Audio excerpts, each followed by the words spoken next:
Students आज depreciation का हमारा टॉपिक चल रहा था। उसकी नेक्स्ट वीडियो के अंदर आज हम एडिशन एंड डिस्पोजल के ऊपर जो है वो डेप्रिसिएशन जो है चार्ज करने का तरीका सीखेंगे।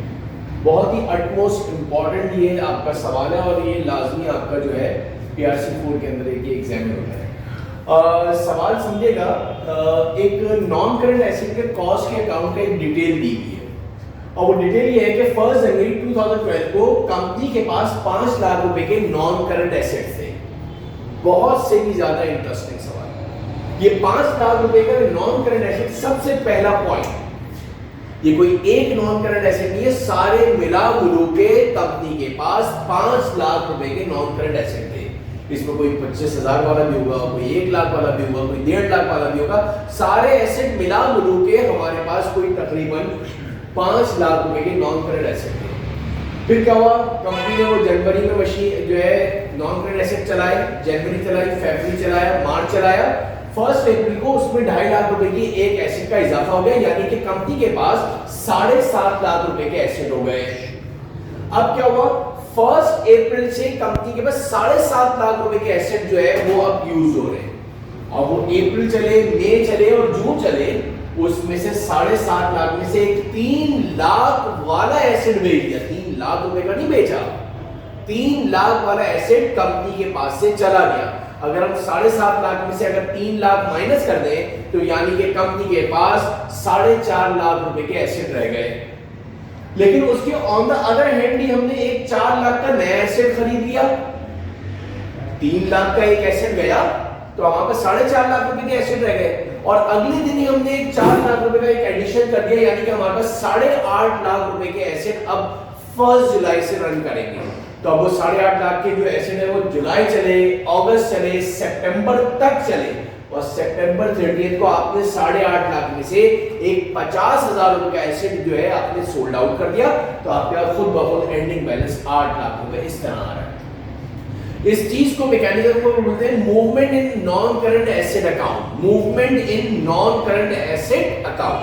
अब कंपनी यूज करती है, the company use 10% straight line method on proportionate base और you can say that the pro rata base. तो ये इसके ऊपर आपको डेप्रिसिएशन चार्ज करना है। अब इसका तरीकाकार क्या है, बहुत सारे तरीके हैं, लेकिन मैं आपके पास सामने सबसे पहले जो वो मेथड डिस्कस करूंगा जिससे हमें सबसे ज्यादा यूजुअली करना है। स्टेप नंबर 1 में क्या करना, एक सबसे पहले रफ वर्क बनाना। ओके सर, उसमें सबसे पहले आपके पास जो नॉन करंट एसेट का ओपनिंग बैलेंस है दैट इज 5 लाख। 5 लाख रुपए के एसेट में से आप सारे डिस्पोजल को आंखें बंद करके पहले माइनस कर देना। एक 3 लाख वाला एसेट चला गया, एक आपके पास 50,000 वाला एसेट चला गया, तो यानी ये 3.5 लाख आपने माइनस कर दिए 5 लाख में से। 5 लाख में से 3.5 लाख के एसेट आपके पास से चले गए, तो आपके पास 1,50,000 के एसेट बच गए। ये वो 1,50,000 के एसेट है जो कि आपके पास कह सकते हो कि पूरे 12 महीने रन करें। इसलिए कि 5 लाख के एसेट में से 3 लाख के एसेट ड्यूरिंग द ईयर जो है डिस्पोज ऑफ हो गया था, 50,000 का एक और बेच दिया था। तो आपके पास अब इसको डेप्रिसिएशन किस तरह निकालना है, सबसे पहले आपने एक हेडिंग डाली फुल ईयर डेप्रिसिएशन। आपने हेडिंग मार्क करी फुल ईयर डेप्रिसिएशन और ये फुल ईयर डेप्रिसिएशन का मतलब है जो पूरे साल मशीनें चली हैं।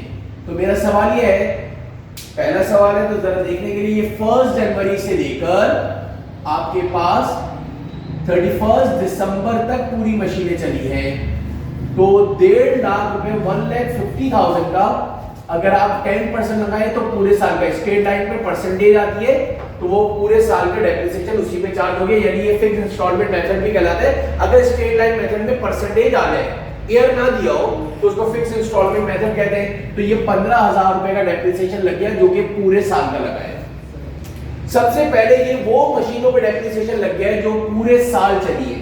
इसके बाद जो आप हेडिंग मार्क करोगे वो आप हेडिंग मार्क करोगे ऑन एडिशन।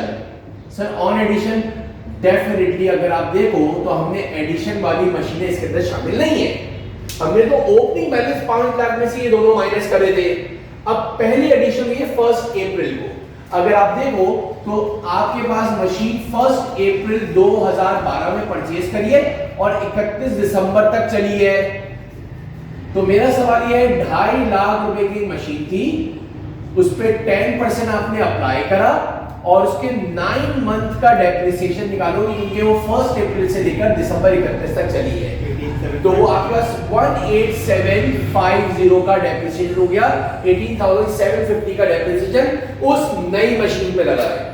ये पहली एडिशन हो गई। दूसरी एडिशन आप देखो तो 1 जुलाई को आपके पास डेफिनेटली इससे पहले मशीन नहीं थी। अप्रैल से पहले जनवरी, फरवरी और मार्च में वहां पर मशीन नहीं थी। हमने सिर्फ 9 महीनों का डेप्रिसिएशन लगाया। इधर जुलाई से लेकर दिसंबर 31 तक का जो डेप्रिसिएशन लगेगा, इन शॉर्ट यानी कि 6 महीनों का, वो 4 लाख का जो हमने एसेट खरीदा है उस पर 10% लगाया और उसके हमने 6 मंथ्स का डेप्रिसिएशन लिया, तो वो दैट इज 20,000 रुपीज। ये हो गया एडिशन कंप्लीट। इसके बाद अब हेडिंग आएगी ऑन डिस्पोजल। सर ये क्यों? बेटा वो डिस्पोजल भी आपने कुछ महीने चलाने के बाद मशीन बेच ली है। तो पहले डिस्पोजल हो गया था 30 जून। इट मींस कि आपने 1 जनवरी से लेकर आपने 30th ऑफ जून तक जो है मशीन चलाने के बाद बेची है। तो आपके पास 3 लाख रुपए का जो एसेट था उस पे आपने 10% लगाया और 6 महीनों का डेप्रिसिएशन लेंगे, दैट इज 15,000 इस पे चार्ज हो गया। और फिर एक और डिस्पोजल हुई है, यानी कि 1 जनवरी से मशीन चली और 30th ऑफ सितंबर तक मशीन जो है आपने चलाई है। यानी कि वो मशीन 50,000 रुपए की थी, उस पे आपने 10% का लगाया तो वो पूरे साल का डेप्रिसिएशन आता है। लेकिन आपको इसका 9 मंथ मशीन चली है, दैट इज 3750। अगर आप इन सब को ऐड कर दो, तो ये आपका डेप्रिसिएशन एक्सपेंस आ गया। Depreciation expense for the year ended December 31st, 2012 by proportionate base कितना आया? 72,000। अटमोस्ट इंपॉर्टेंट सवाल है आपका ये डेप्रिसिएशन का। फिर वापस से कह रहा हूं, सबसे पहले स्टेप में आपने 5 लाख में से सारी डिस्पोजल, 1 हो 2 हो 3 हो, सारी आंखें बंद करके आपने माइनस कर दी। तो 1.5 लाख रुपए के एसेट ऐसे हैं जो पूरे 12 महीने चले। तो सबसे पहले आपने जो है फुल ईयर डेप्रिसिएशन लिया। इसके बाद आपने ऑन एडिशन की हेडिंग डाली। एडिशन में 1 हो 2 हो 3 हो, वो सारी आपने जिस मंथ से लिया है लास्ट तक का डेप्रिसिएशन लोगे। इसके बाद ऑन डिस्पोजल की हेडिंग डालोगे, क्योंकि आपने पहले ही माइनस कर दिए थे, तो इनका अलग से आपने डेप्रिसिएशन जो है चार्ज करा और इन सबको ऐड करा। तो ये आपके पास एडिशन एंड डिस्पोजल के अंदर we have to find out the depreciation in addition and disposal of asset. Utmost important सवाल है ये, इसका सबसे इजीएस्ट वे है।